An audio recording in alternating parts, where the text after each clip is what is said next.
Good morning. We're going to give it a few more minutes as people hop on here.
All right, let's get this started.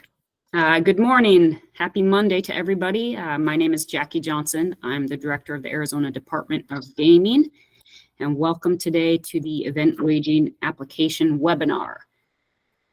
So we'll go through, I'm going to go through the agenda here in our slides, and then we'll have questions at the end here. So first, what we'll hit on is just a quick intro into the event wagering in Arizona, the purpose of this webinar. Then we'll move for legal to cover license qualification and the application's notable dates. And then from there, our licensing team will cover the application updates, as well as instructions for applying and fees. And like I said, once we wrap all that up and open it up to Q&A, if you have questions, please just use the hand raise function, and our comms team will go through everybody that indicates that they have a question. All right, so let's get this started. So intro into event wagering in Arizona. As many of you know, the legislation was passed in 2021, which directed this department to adopt rules and act as the primary regulator and enforcement body for event wagering. The enabling legislation allowed for a maximum of 20 licenses in the state, with 10 reserved to Arizona tribes and 10 reserved for an owner of an Arizona professional sports team or franchise, which is defined in Arizona statute. After the department developed rules for the industry with the input from the public and stakeholders, the department was able to allocate 10 licenses to Arizona tribes and 8 licenses to sports franchises, and that was in September of 2021. After close to 2 years of event wagering in the state, the department is now opening this new application period for the remaining 2 event wagering licenses designated for Arizona sports franchises, as well as 1 for the tribal event wagering license that recently became available. Next slide. Okay, so for this webinar, what we will do in this webinar and what this webinar is not for. So the webinar is to outline the license requirements, to describe the application process, to highlight the changes that have been made to the application, and to answer application-specific questions where applicable. What we will not cover in this webinar: the department will not determine qualification for any prospective applicants. We will not provide legal advice in any other fashion to prospective applicants. And the department does not predetermine or speculate on qualification. This determination on qualification will take place during the application period, which is August 1st to August 15th. Next slide. Okay, so I'm going to turn it over to the department's legal counsel to cover the license qualifications. So statute discusses in ARS 51301 several definitions that we encourage everyone to review in applying for these licenses. In particular, I'd like to call out 1301 section 7A, which is the commercial and team section, 7B, which is the tribes section, section 14, which defines professional sport, and section 18, which defines a sports facility. Those can all be helpful for you. However, the department cannot actually speculate or give information, as Director Johnson said, on those definitions or specific applicability to applicants. So this is information for you to take to your respective legal counsel to seek advice on or clarification should you need any. Next slide, please. So the application period dates, which you should take note of, are herein on the slide. First, the application period itself will open on August 1st, will close on August 15th. Then from August 15th through August 29th, the department will determine the qualification. There will be qualification decision letters, which are not licenses, but rather remarks on the qualification of an applicant. That will go out on August 30th. Following that, however, if there are more qualified applicants than available licenses, the department will review the supplemental allocation applications and then provide notice of those decisions in September 12th. Again, this is not a final letter that is a go live letter. That would be separate. This is an allocation letter. There will be separate letters for go live. If there is the additional allocation period, the website would be updated with a new timeline to keep everyone apprised of that information. And of course, once you are allocated an event wagering license, should you be successful, you would be required to begin conducting your operations within 180 days of receiving a license. And more information can be found after. This webinar is just for the application at this time. Next slide. All right, Cliff Holden is going to go over the application updates. So what's different compared to the previous applications? On the individual applications, the section to list minor children was removed. All of the notary requirements were removed from the applications. The supplemental allocation application was separated from the operator, designee, and management services provider applications and will need to be completed and submitted with an operator, designee, or management services provider application for this application period. Also, all of the applications were reviewed for completeness and minor changes were made to correct typos. Other than that, they're pretty much the same as the previous applications, so they won't look that different to you. Next slide, please.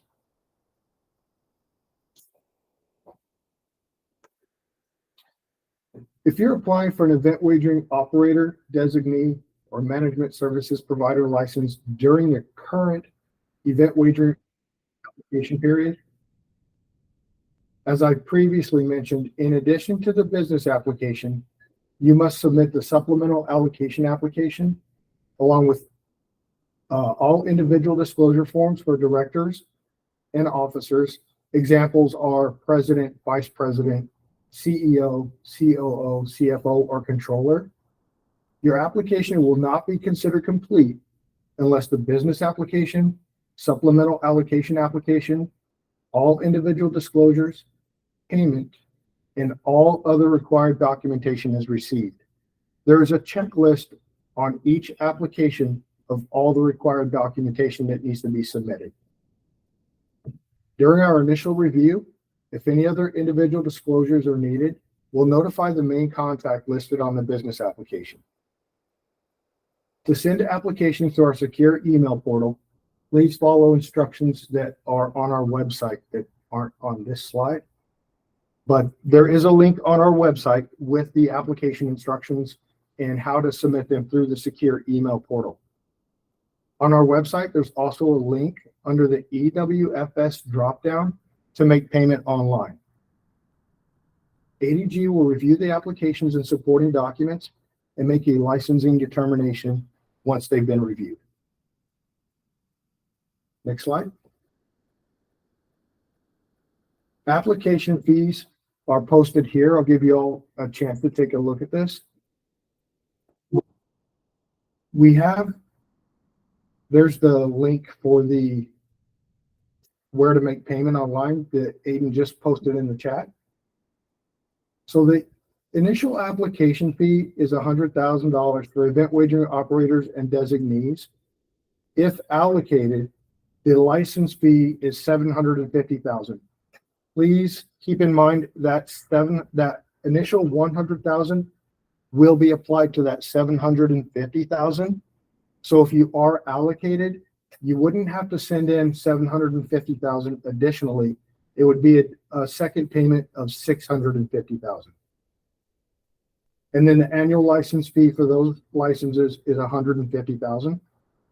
For management services providers, the initial application fee is $1,000, and then the initial license fee is $10,000. Again, that initial $1,000 for the application fee would be applied to the license.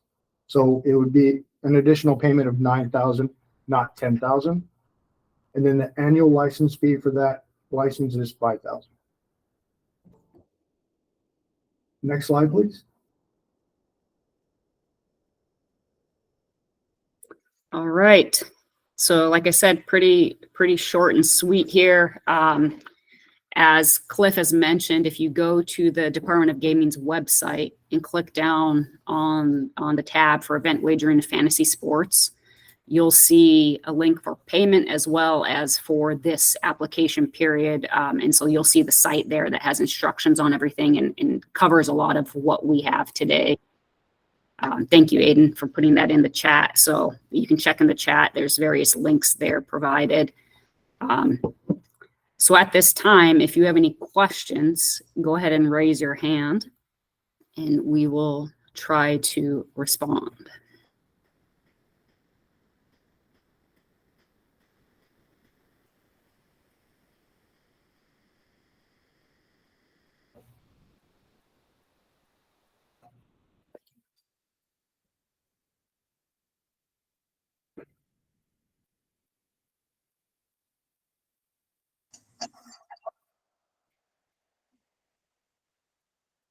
And just to reiterate, if you like check the chat function here, you'll see the links for the various resources there. We have a request to speak from Tim Reister. Tim, the floor is yours.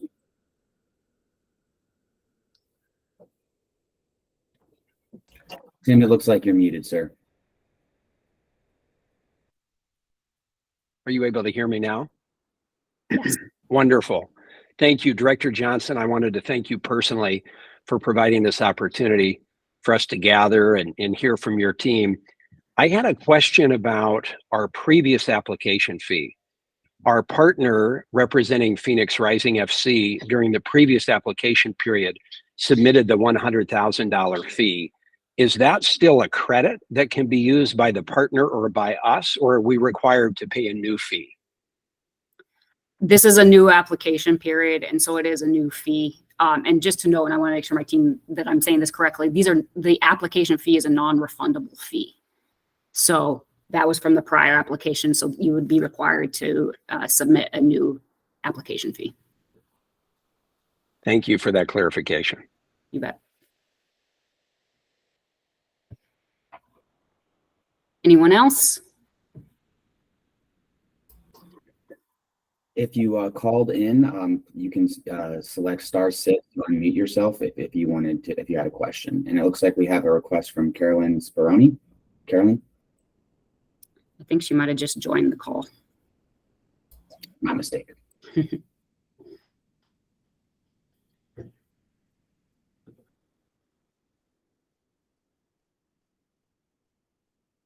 Anyone else?